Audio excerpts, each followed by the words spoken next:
Hello. Sir ಈಗ ಟ್ಯಾಕ್ಟ್ರಿ ಕಳ್ಸಿಕೊಟ್ಟಿದ್ದಲ್ಲ. ಅದೇ ಮಹೇಂದ್ರ ಗಾಡಿ. ಹ್ಞೂ ಸರ್. ಮಾಡಲ್ ಎಷ್ಟು ಗಾಡಿ? 2019 ಸರ್. ಓನರ್ ಎಷ್ಟಾಗಿದ್ರಣ? First owner. ಡಾಕ್ಯುಮೆಂಟ್ಸ್ ರನ್ನಿಂಗ್ ಐತೆ ಗಾಡಿಗೆ? ಇಲ್ಲ ಸರ್, ಅದು ಇನ್ಸೂರೆನ್ಸ್ FC ಆಗಿಲ್ಲ. ಹೌದಾ? ಹಾಂ, ಇದನ್ನ ಮಾಡಿಸ್ಕೊಡ್ತೀರ ಹಂಗೆ ಕೊಡ್ತೀರಣ? ಹಂಗೆ ಕೊಡ್ತೀವಿ ಸರ್, ಅವರೇ ಮಾಡಿಸ್ಕೊಂಬೇಕು. ಲೋನ್ ಐತೆ ಏನಾದ್ರು ಗಾಡಿ ಮೇಲೆ? ಲೋನ್ ಐತೆ, ಬ್ಯಾಂಕ್ ಲೋನ್ ಐತೆ, ಕ್ಲಿಯರ್ ಮಾಡಿಕೊಡ್ತೀವಿ ಸರ್. ರನ್ನಿಂಗ್ ಎಷ್ಟಾಗಿದೆ ಗಾಡಿ? ಗಾಡಿ ಅದು ರನ್ನಿಂಗ್ ಕೀ ಕಳೆದೋಗೈತೆ, ಅದು ಆನ್ ಆಗ್ತಿಲ್ಲ, ತೋರಿಸ್ತಿಲ್ಲ. ಅದು ಇವಾಗ ಕೀ ಇಲ್ವಾ ಗಾಡಿದು? ಕೀ ಇಲ್ಲ ಸರ್, ಅದು ಕೀ ಅದೇನು ಸ್ಟಾರ್ಟ್ ಮಾಡ್ಬೋದು, ಹಾಂ ಹಾಂ ಹಾಂ. ಅದು ರೀಡಿಂಗ್ ತೋರಿಸ್ತಿಲ್ಲ. ಹೌದಾ? ಗಾಡಿ ಸ್ಟಾರ್ಟ್ ಮಾಡ್ತಿದ್ರಾ? ಹ್ಞೂ ಸರ್, ಅವು ಟೈರ್ ಒಂದು 50% ಇದಾವೆ ಸರ್, ಶೋರೂಮ್ ಇಂದ ಬಂದಿರವೆ. ಹಾಂ ಹಾಂ ಹಾಂ. ಇನ್ನೂ ಒಂದು 50% ಇದಾವೆ. ಎಷ್ಟು HP ಗಾಡಿ ಇದು? ಇದು 45 HP ಇರುತ್ತೆ ಸರ್, 575.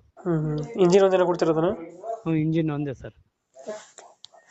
ಎಷ್ಟು ಗಂಟೆ ಎಷ್ಟು ಎಷ್ಟು ಎಷ್ಟು